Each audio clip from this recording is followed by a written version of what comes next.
It's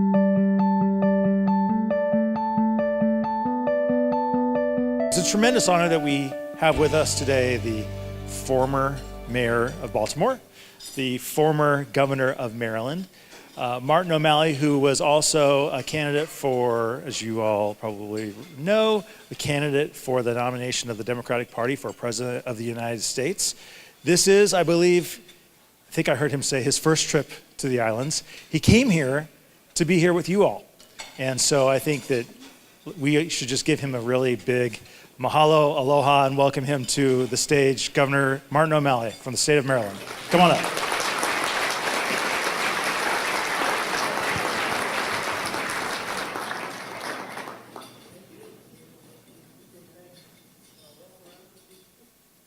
This. Clicker has limited range. Okay. Well, now I am truly in Hawaii, huh? This is very cool. It is awesome to be with all of you. I love your state. State Senator Josh Green, good to see you here, my friend. And to all of you who have come out today.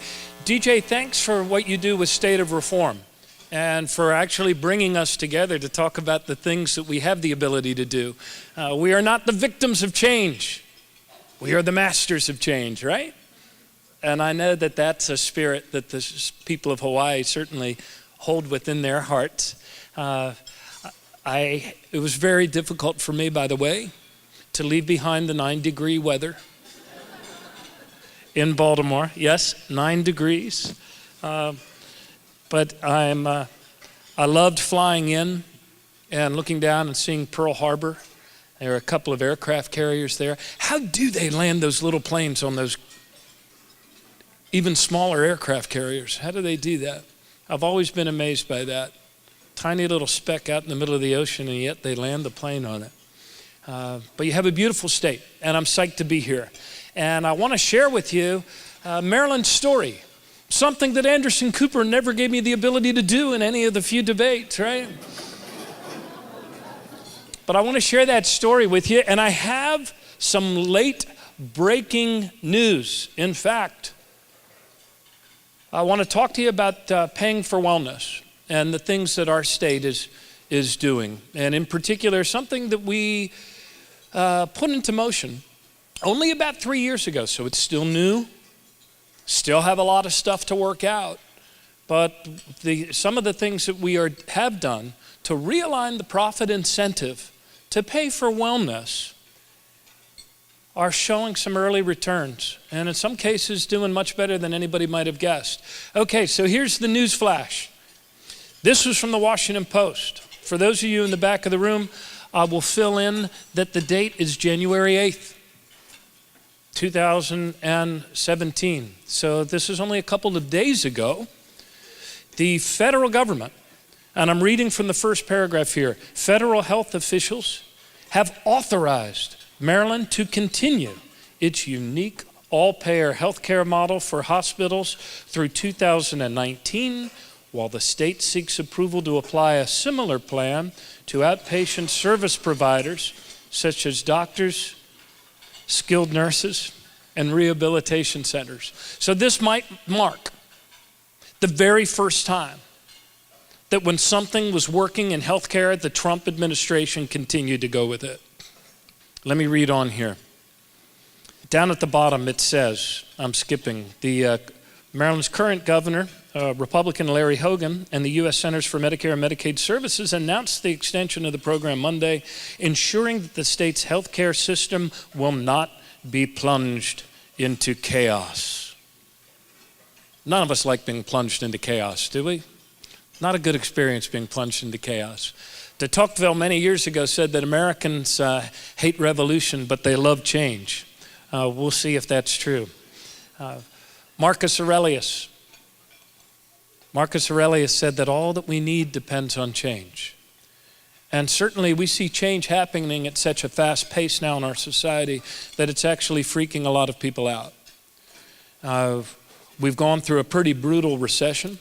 We see automation, globalization, technology changing so fast that there's a lot of people who, when they're working harder and bringing home less and seeing expenses like healthcare and college rise, they become understandably we become very understandably anxious about the future. I was in Orlando, Florida 2 days ago, and I saw a gentleman speak. Maybe some of you guys have read one of his books. His name is Jeremy Rifkin. Ring any bells? Jeremy talks about the third industrial revolution. He talks about the convergence that happened in the last two industrial revolutions with new technologies in energy, new technologies in communication, and new technologies in mobility, all coming together to make a transformation. And he says that we're in the midst of a third industrial revolution right now. It's called the information age, the Internet of Things. You see it changing a lot of traditional sort of areas that we thought would never change. I know that some of you here are doctors. I couldn't get into med school. I'm a lawyer. When I was in law school, the way that the law worked was, come to the big firm. We will help solve your legal problem. And the longer it takes us to do it, the more you will pay us. Kind of crazy. Billable hours. We incentivize slowness. You see the big change happening in energy, right? Get this. By the time 2030 gets here, a lot of huge transformations are going to happen in energy. Coal and oil will have begun their downward terminal decline. Solar, wind. Hawaii, you've set a goal of 100% renewable by 2045. You'll probably be the first state to get there, but you won't be the last. So energy is changing from concentrated burning of fossil fuels to a distributed generation and a more dynamic grid. You see it in higher education as well, right? Online and people moving ahead at their own pace. And you also see it when it comes to healthcare and hospitals. We see the change coming over the horizon, right? We know it's approaching. And yet over a dinner last night with DJ and some of the other stakeholders here, somebody said, why is it that healthcare and hospitals in particular seem so slow to change? You see the change coming. It's coming over the horizon. We're not going back to the way it was, and yet we guard the castles of the way it's always been rather than acknowledge the change is coming. I know this group is different, or you wouldn't be here in the middle of the day to be discussing this, to risk action on the faith that we can trust one another and do things. Look, we know we have to change what we're doing in terms of healthcare. Proud of it. All of us have had the experience of having someone we love very, very sick. We need one another in order to bring each other back to health. But in the United States of America, hospital care accounts now for 40% of healthcare costs in the U.S. And that's what I wanted to focus this talk on and why DJ asked me to come out here with you. 40% is healthcare costs in the U.S. driven by hospital care. That's the big blue square there. And yet, for any of you that went to law or went to med school, you know that there used to be a joke, an old adage in medicine, that the operation was a huge success, but the patient died. There's kind of a similar bad joke when it comes to healthcare, right? And it is that, the hospital's doing great, but the community's getting sicker. Being from Baltimore, there are very few things that make us prouder as Baltimoreans than Johns Hopkins University. In most rankings, when they rank hospitals, always up there in the top 5. Many years number 1. But isn't it interesting if you look at the rankings of the hospitals in U.S. News or any place else, when they look at the various criteria that determines number 1-ness, they never include the health of the community served by that hospital. Why is that? This is healthcare spending as percentage of GDP. Many of you have seen this chart before. The big black line at the very, very top, and this compares to other OECD nations, other developed nations. That big black line at the top is us. 17% of GDP, by far greater than any other developed nation in our cohort. And yet when you look at the outcomes in terms of longevity, health, well-being of people, it seems as our costs go up, our outcomes are actually coming down. It seems like there's an inverse relationship, that the more we spend, the less healthy we are. So inquiring minds want to know, why is that? Look at this next one. This is from this is actually borrowed from Paul Krugman. American exceptionalism. You can see that since 1980, that the difference between average American life expectancies and OECD average life expectancy, that's a pretty jarring graph. That is what, when I was a mayor, we would say, this is a graph that's not going in the right direction. Mayors care about such things. So how can it be that we pay more than anybody else, but we're getting worse outcomes? How can it be? Reasonable people have to ask why, and that's what we began to ask in our own state of Maryland. You see, in our own state, we came up at a point in time when we had to renegotiate a historic waiver that we had with Medicare. And it wasn't working. It had worked for a time, but it was no longer working. It wasn't working for the federal government. Kathleen Sebelius was walking up and down the decks of HHS saying, when are we going to end this Maryland waiver? So I wanted to give you a little bit of historical background as I talk about this. It's important going forward to understand where we've been. Any of you remember 1978? Yes? Remember 1978? Farrah Fawcett? I was 15. Jimmy Carter was president. Annie Hall, Mork and Mindy, Space Invaders. Remember the Nintendo games? Bloop, bloop. 1978. At that time, in 1978, Maryland was one of the few states that had a rate-setting commission.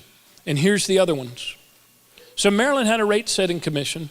We would set, and with the agreement of the federal government, the rates that hospitals could charge in a fee-for-service basis. And the federal government in our state, because of the rate-setting commission and agreement, they would reimburse at that rate.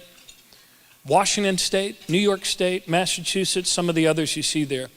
Well, fast forward. As we were approaching 2016, Maryland became, as other states dropped off, the only state that still had a rate-setting commission. And what we had found was this, unintentionally, but over the course of 30 years, for all of the good that we did in building up and having actual big data, before big data was cool, the truth of the matter is that while we were keeping the percentage increase in rates charged in fee-for-service below the national average, we weren't keeping the costs overall below, because what would happen if you capped or set the rates on what the hospitals could charge? They made up the difference in volume. Preventable admissions, readmissions. And so we had to renegotiate. And as we renegotiated, understanding precedes all action, we came to this understanding. Maybe, just maybe, we have our profit incentive misaligned with the bigger goal of improving the health and wellness of our people. We have come to reimburse our hospitals as if they're hotels. Meet J. Willard Marriott. J. Willard Marriott, from Maryland, Maryland Corporation. Mr. Marriott oversees a network of more than 5,700 properties at last count in 110 countries, annual revenues of $14 billion. And when Mr. Marriott wakes up in the morning, he is thinking about one thing and one thing only, and that is how to increase the occupancy of the beds in his hotels, right? The fuller the beds, the better the profits. That's how his profit incentive is aligned. And we've all seen the popular hotel chain slogans. Consider them, will you, as we think about hospitals and hotels. Here's Marriott's. Discover a new dimension of luxury. Embassy Suites. What a difference a stay makes. Ramada. A very good place to be.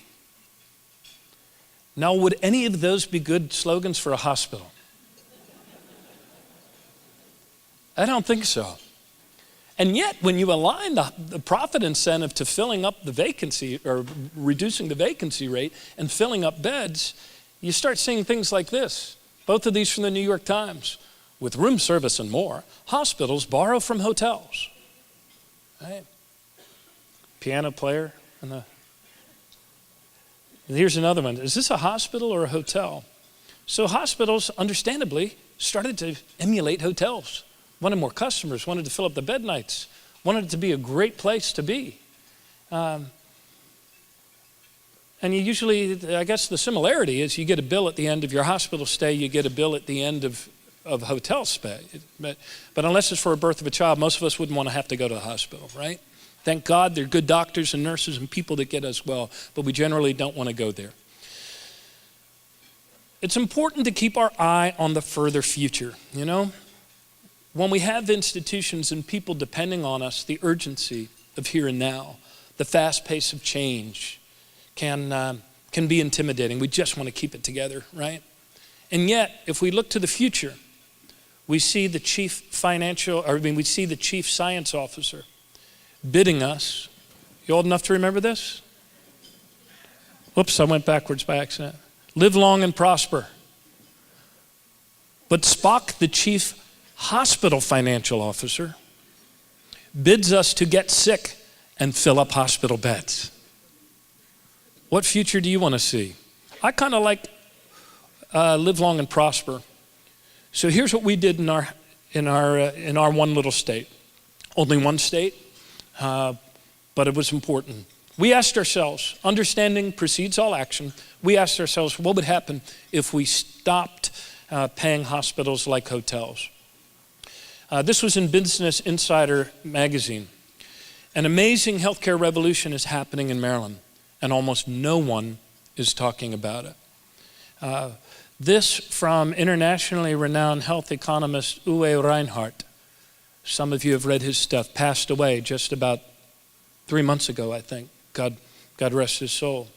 He said this of Maryland's pay for wellness reforms. He said, this is without any question the boldest proposal in the United States in the last half century to grab the problem of cost growth by the horns. We weren't trying to be bold. We were just trying to survive. A year into the new waiver, renegotiated to align profit incentive to wellness, this is what was showed up in the New England Journal of Medicine.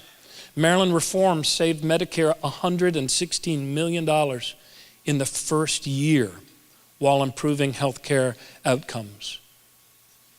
We're now 3 years into it.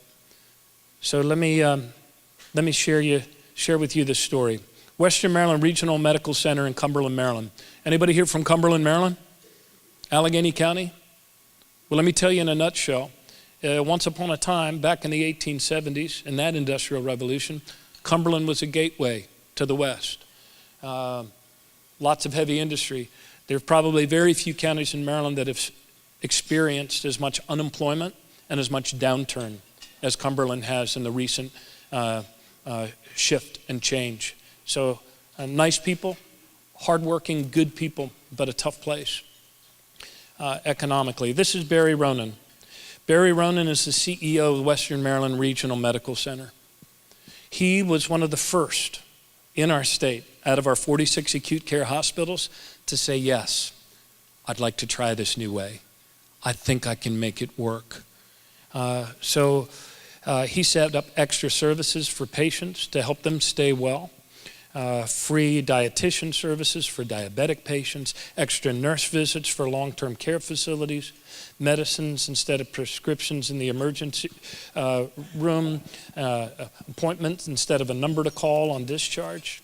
When I visited Barry after he was about a year into this new way of doing things, he said to me, you know, Governor, if you had told me before this, looking at the declining bed nights in my hospital and the rate at which they were being reduced, if you had shown me those numbers before this, I would have been lighting my hair on fire and running up and down the hallway saying that the hospital's about to go bankrupt. But now I see these numbers and I bring my nurse and doctor staff together and I say, what are we doing that's working? to keep people well and keep them out of the hospital. Let's do more of it. And he's actually able to get reimbursed for it, not on a fee for service for helping somebody, repair their refrigerator at home, but because of the way we've realigned the incentive by keeping people out, he's got a margin to play with. He can redeploy to things that in the past we never would have reimbursed for. There were 3 building blocks to how this works, and I want to run through them quickly with you. I know you're a knowledgeable group. All of you know much more specifically about this than I do. So let me run through this quickly. There were 3 building blocks. One was the Rate Setting Commission. That gave us 30 years of experience with big data. So we kind of knew what the margin was for every hospital and could kind of tell you what they had hit in prior years. That's a wealth of data and information. But just because you have data doesn't mean you have understanding, does it? So we had that. That was one building block, very important one. We're the only state that still has a rate setting commission. That doesn't mean another state couldn't, right? Second building block, CRISP, Health Information Exchange, that allowed us to actually, was a common platform for patient health that allows us to see things like, if somebody checks into an emergency room anywhere in the state, their primary health doc gets an email notification of it. Like Google, there's a new verb in Maryland healthcare, it's called CRISP. Did you crisp him? Did you crisp her? Whatever the patient, so you can see what their background is. So those are the 2 building blocks. The third thing, which is what I want to focus on, is the Medicare waiver and the global budgets, what I like to call pay for wellness. When you Google it, if you leave here and want to read more, it's called the all-payer system in Maryland. So global budgets. Every payer in our state today, and now extended for another year and hopefully into the future, pays the set price, the price that's set for each hospital. That includes Blue Cross Blue Shield, Kaiser, United, all payers, and Medicaid.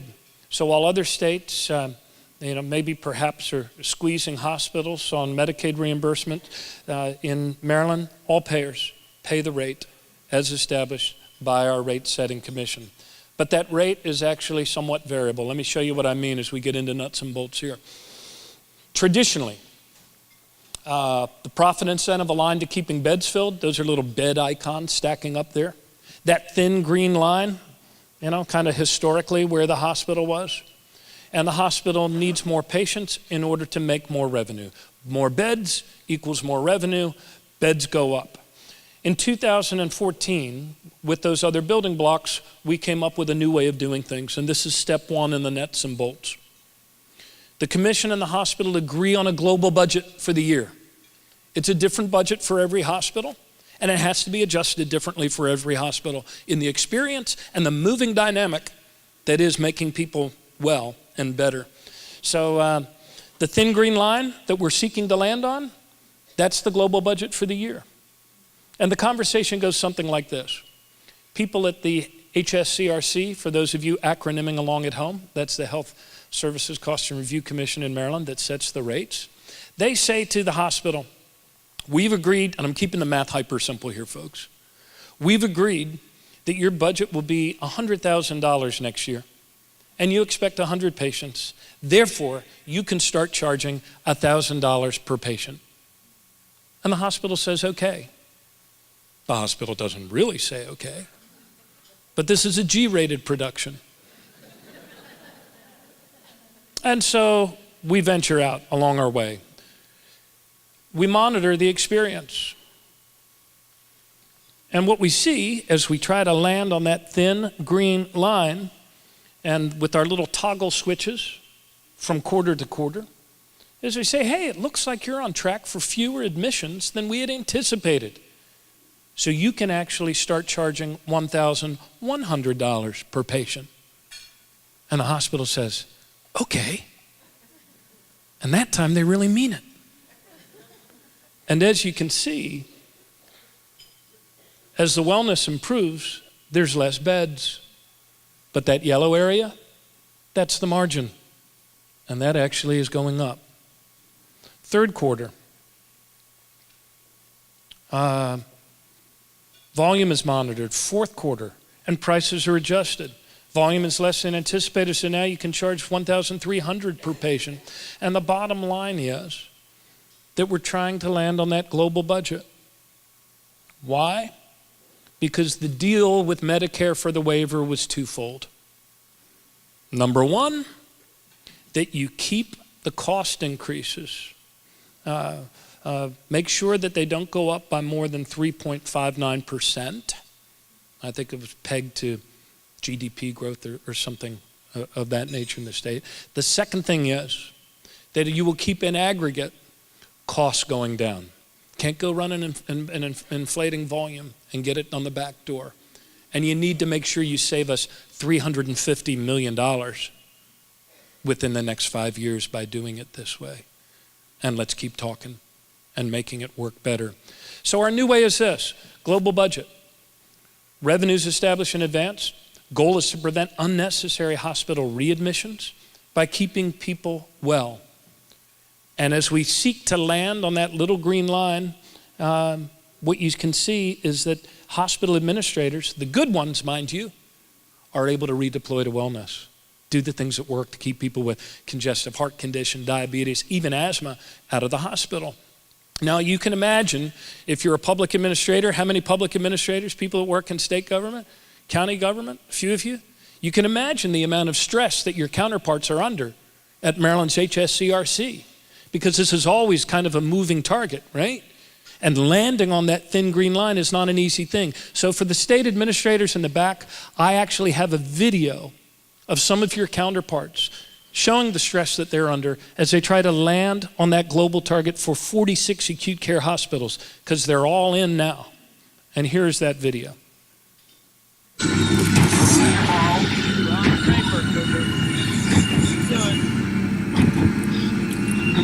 Cougar, come on, Cougar.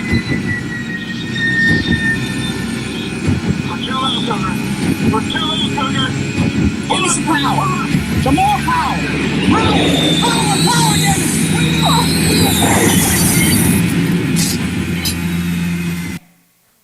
That's not really the HSCRC. That was Cougar losing it in his cockpit.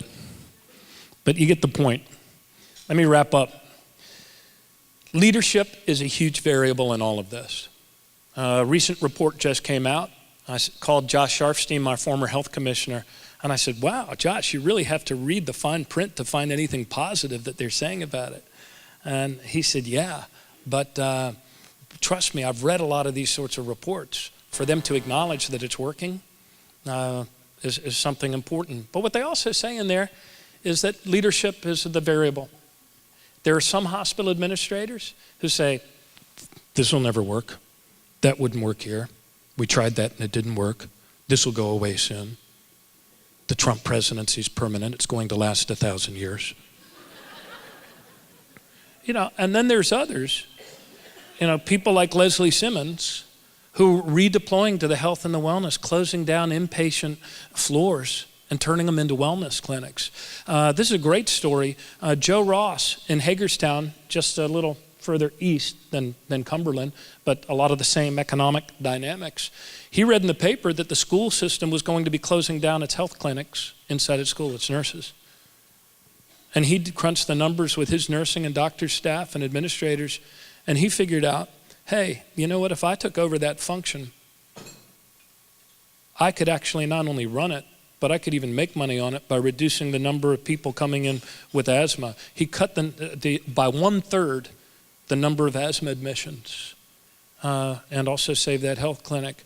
But it's not just the smaller hospitals. The rural hospitals, by the way, really, really like this. They're probably most thumbs up about it. The larger ones have a more difficult problem, but Johns Hopkins, University of Maryland, following similar tracks. Bring you up to date.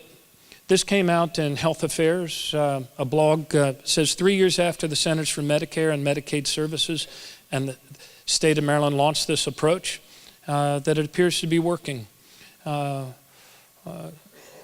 This one just also within the last several months, Maryland's all-payer model achieves $429 million in hospital savings, the study shows.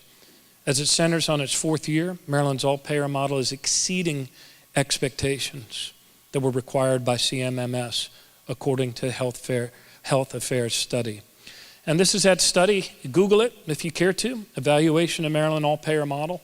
The bottom line, affecting change in outcomes that require actions outside a hospital's direct control is more challenging than doing so for outcomes that can be influenced by internal hospital initiatives such as triaging ED patients, meeting quality of care goals, or increasing operating efficiency.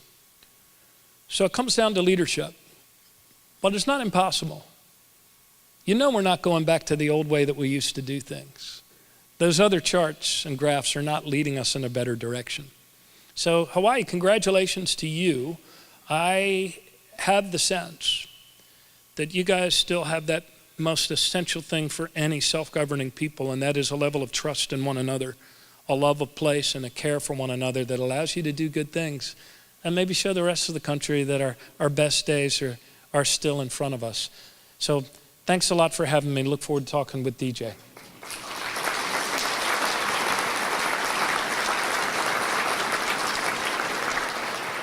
Thank you, Governor. I want to have you stand right here.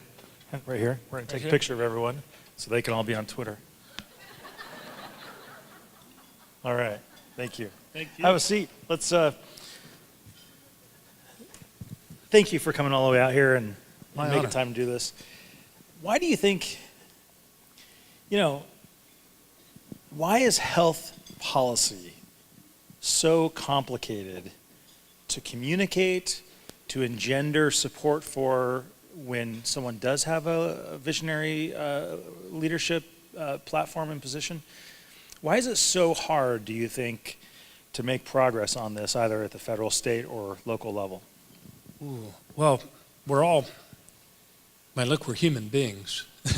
There's not a lot that you can talk about that's more personal to us than the health of the people we love, our kids, our spouse, ourselves. So, and then secondly, it is complex. It requires an understanding of the whole ecosystem. And it doesn't lend itself very well for being described in a 140-character tweet.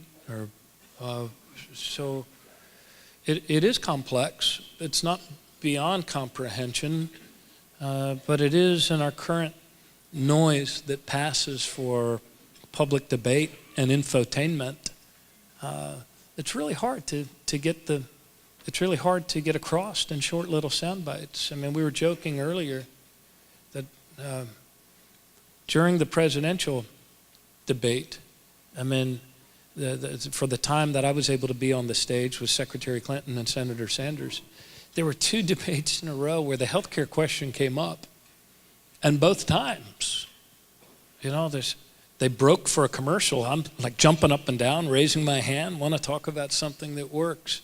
We tend to gravitate towards the things that agitate us now in journalism and media, which is why state of reform plays such a valuable function. Because the agitation and the entertainment isn't going to fix these problems. We have to do this. And we've never had better tools. So that's the good news. But it's a real opportunity for states, especially smaller states, where there is that level of trust to lead the way and show that the whole country can. Yeah. Maybe talk about that. Well, I think there are a couple of interesting things that you've touched on here that we could spend a day on, this sort of notion of trust, the role of media, the sort of role of states in our federal system of government. I'm wondering if you might comment on some of that insofar as what is the state of the Democratic Party where you go travel around from state to state. Do you find that the communities or how have they changed, I guess, since you were campaigning in 2016, not just as it relates to healthcare, but as it relates to energy and transportation and other civic and media conversations? What is that, the nature of that electorate like today? Yeah, I've been in 23 states this year. It's only the 10th of January. That's a lot. And that's just on the political front. I mean, not this year, not 2018. Come on. I should have said last year. I'm sorry. It's 2018 now. But I was in 23 states last year campaigning on behalf of individual men and women that were running all across the country in open elections for state senate or state house. I'm of the belief, and I put my shoulder into the work of helping good people win back their states so we can move the United States forward again. You can't do the one without doing the other. And as a party, we took our eye off of that ball. States are really, really important. And this is what I've noticed. The shift is this. If in 2016, the animating emotion was anger, rage, and retribution, people are in a different place now. The anxiety level is still very, very high. Lots of us are still working harder and falling behind. The sense of alienation is still pretty profound. Lack of trust in institutions, all of that's true. But people are in a much more correcting or curative mood right now. And they also believe, secondly, that they can make things better in their own home place if only good men and women will try. So whether that place is our city, our county, or our state, it's almost like there's an inverse relationship between how little we trust that our national government can function and work in the short-term future, but how much trust we still have that together as a people in our state or city, we can figure this out. And I think that's a very valuable shift. Because while we can all understand the anger, rage, and retribution, those things don't solve problems. You know, how many of you have had patients be angry, rage, retribution, but that's not going to get them well, right? So we've got to get well as a country. We've got to heal. And the only way we can do that is to listen to one another. And the best place to do that are in places. Somebody I heard described Hawaii as a small town on several islands. But what I think they meant by that was the level of trust. The belief that I'm willing to hold myself accountable. I'm willing to tell you what I don't know and what I believe I do. And I want to hear from you as well. But we've got to figure this out. And the new rule that I think is emerging as I've worked with mayors all across the country, I'm involved with the Smart Cities Initiative. If under the old way of leadership, things got done by the rule of because I told you to do it, the new way is because I can show you it is working. You know, so it requires of all of us as leaders at every level a radical commitment to openness and transparency. Also a challenge in healthcare, right? Given Hippocratic oath, confidentiality, privacy, and those things. But we can fix all of that. Let's acknowledge the problem, fix it, be open and transparent. Show me what works to improve health and well-being, and let that be our North Star. You know, as I think demonstrated by, supported by, evidenced by the rate setting process in Maryland, there is a level of price transparency there that does not exist in every other state, in most other states. And transparency is often in healthcare, there's sometimes more talk around transparency than there is action when it comes to quality and pricing. What do you think the lessons are from the Maryland experience, from this waiver development process, that might apply to other states regarding transparency within the context of what you just said, which is the future of our republic requires increasing transparency across all lines of activity and policymaking? What are the lessons for healthcare about the Maryland experience related to your recent waiver regarding transparency? Yeah, and look, I want to repeat again that this is definitely a work in progress. We, as a state, still have to become better at, you know, the timeliness of appeals, accounting in an open, transparent, and speedier way for different shifts that happen, you know, among the 46 hospitals. So if the back specialist transfers his practice or her practice from one hospital to another, you know, what does that mean and how do we adjust for that? But I do believe that you hit on the key element here, and it is that as a people in the information age, you know, our kids are part of the Uber generation, right? They don't remember a time when you couldn't call for a ride and see whether or not the car was coming to your spot or missed you and was coming around again. You know, that there's something to be learned from that about the raised expectations. there's an expectation that you will not lose sight of me, that you can show me where I am in this system. There is the openness, the transparency, especially on prices, so people, it's the accountability that says that I am not being treated unfairly. And it's the integrity, if you will, that makes trust possible, that comes from that openness and transparency. So I think that's one really, really key thing from our journey so far, is that we have to be open and transparent and accountable to one another. We have to be willing to show each other not only the graphs that are working and going in the right direction, you've got to share the bad graphs too, or else we can't adjust the system. You've been in the public policy game for a long time. You were a young mayor, still young, younger mayor, younger governor. Been recognized, I think, in a number of settings for sort of just good governance at the municipal and state level, which is not always very sexy. But as you said earlier, the newspapers don't talk about the planes that land successfully. They talk about the planes that don't land successfully. What do you think? I mean, I guess the other thing I want to sort of say is, yet you're still a person. You're still a regular Joe, a regular Martin. And so within the context of both having been in the game a long time and still just being a regular person, what was it like to run for president? I thought you were going somewhere else with that question. I may have been, but came back to this one. Whatever good I was able to do in public service was because of the goodness of the people I served and the talent of the people that came to my aid. And it's collaboration is the new competition. And I was always blessed to have be able to maintain, nurture, if you will, because of the good people around me, a collaborative workplace, even on a scale as large as a whole state.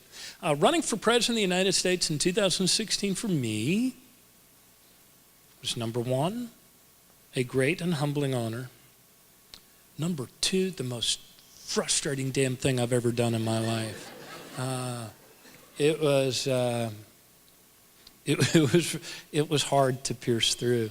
I'll tell you the part I enjoyed most was when you're running as a totally unknown person in our system.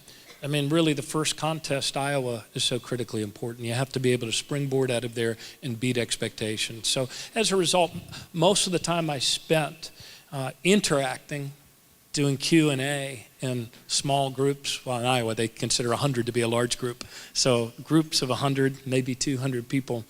I really enjoyed that, and I did most of that all across Iowa. Just getting up on the chair in a lunch place in town and meeting people where they were at and having that conversation about our country. That I really enjoyed. I found very frustrating the whole debate format and other things and the dynamics in the race.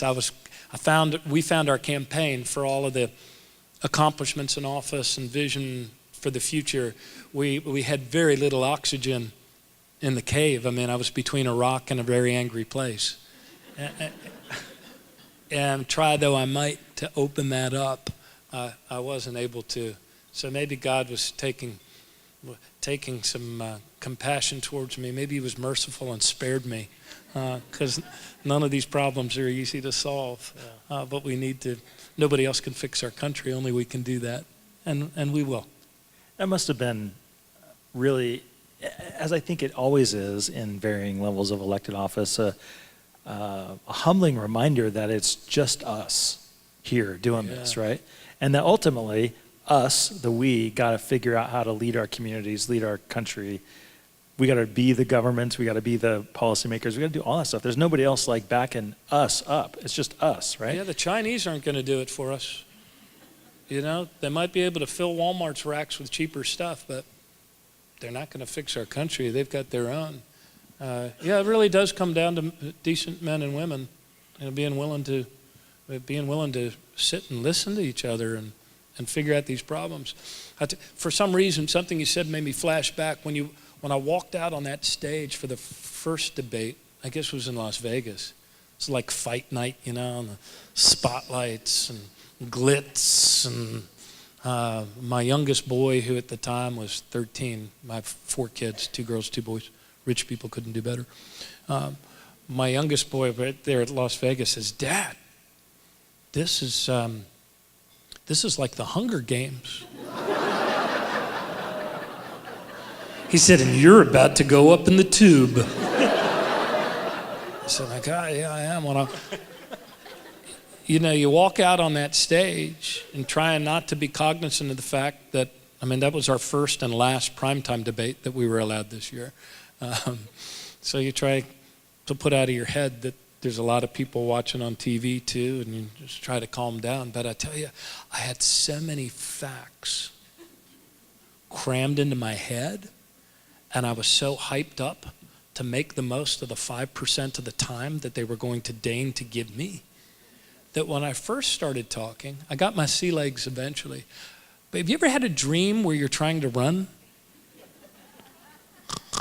And like your legs and your arms don't work? I found that my head was quadruple processing every word leaving my mouth. And I couldn't stop it. Eventually I just started breathing deeper and got it. But it was like taking a final exam where the topic was everything and 8 million people were watching. And you had only a fraction of the time that the others did to complete the exam. So that's what it was like. Hawaii, as you know, is a pretty blue state. It's a blue legislature. There are a lot of historical and current reasons why that's the case. And so for people who live in blue states, they look at that 2016 election and they look at the Trump administration, and I think a lot of people in blue states shake their head about the current state of American politics. Yet if the election were held today between Hillary Clinton and Donald Trump would win more electoral votes than he did in November of 2016. What do you think that says about the disconnect between where red states are and blue states are culturally, and maybe where the country is overall? What do you make of that?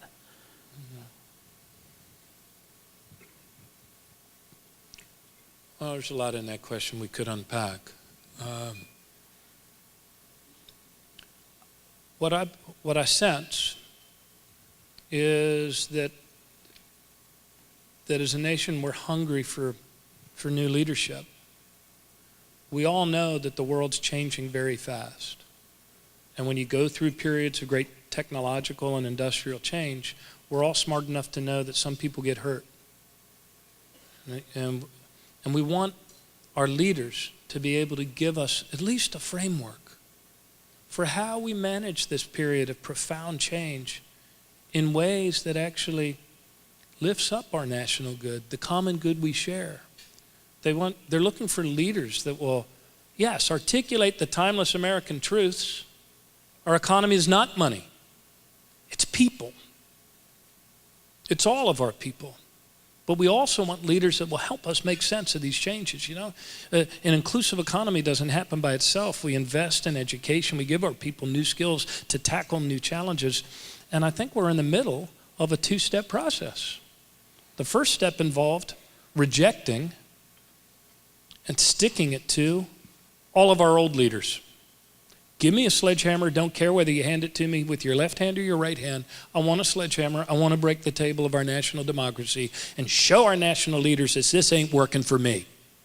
Whether it's corruption, stupidity, or uncaring, boom, this isn't working for me. And now we stand back and we say, oh shit, we broke it.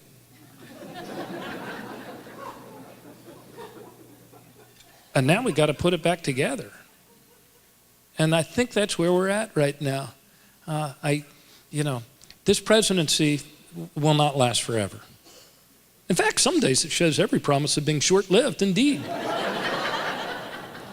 So, look, all things are temporary. There is no permanent, majority in Congress, or there are things we need to reform about our politics.